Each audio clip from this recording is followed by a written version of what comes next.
Павлова Ольга Сергеевна.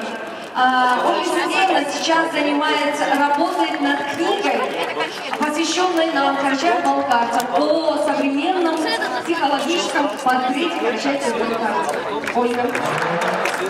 Добрый день, дорогие друзья. Я очень рада присутствовать сегодня здесь.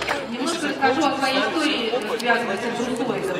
Впервые об Эльбрусоиде я услышала лет 7 назад от своих студентов-кабардинцев, которые мне с восхищением говорили, что вот есть у Карачаева-Балкарцев такая замечательная организация. Это уникальная организация,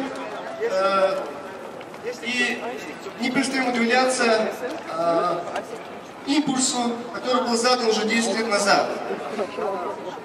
Дело в том, что 10 лет назад был заложен не только Эльбрусоид, был заложен фундамент формирования нового поколения, формирования нового мировоззрения карачаево-балкарского народа.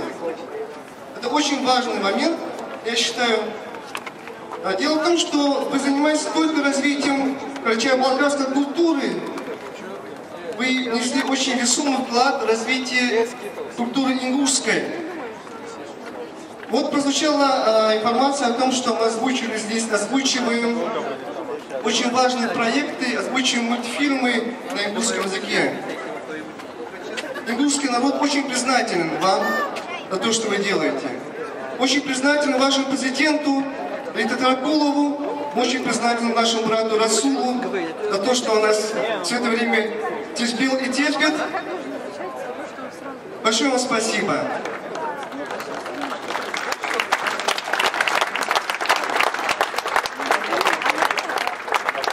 Мы искренне желаем вам достичь наивысшего успеха в вашей деятельности.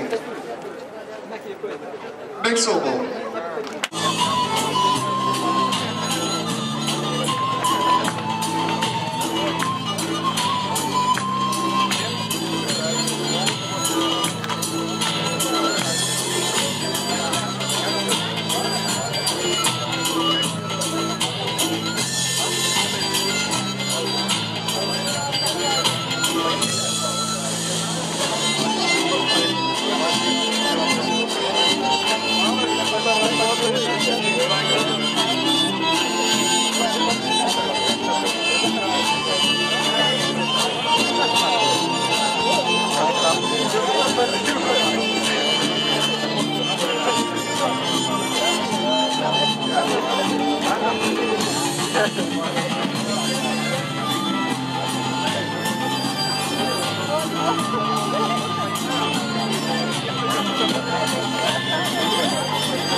ласки, тепло.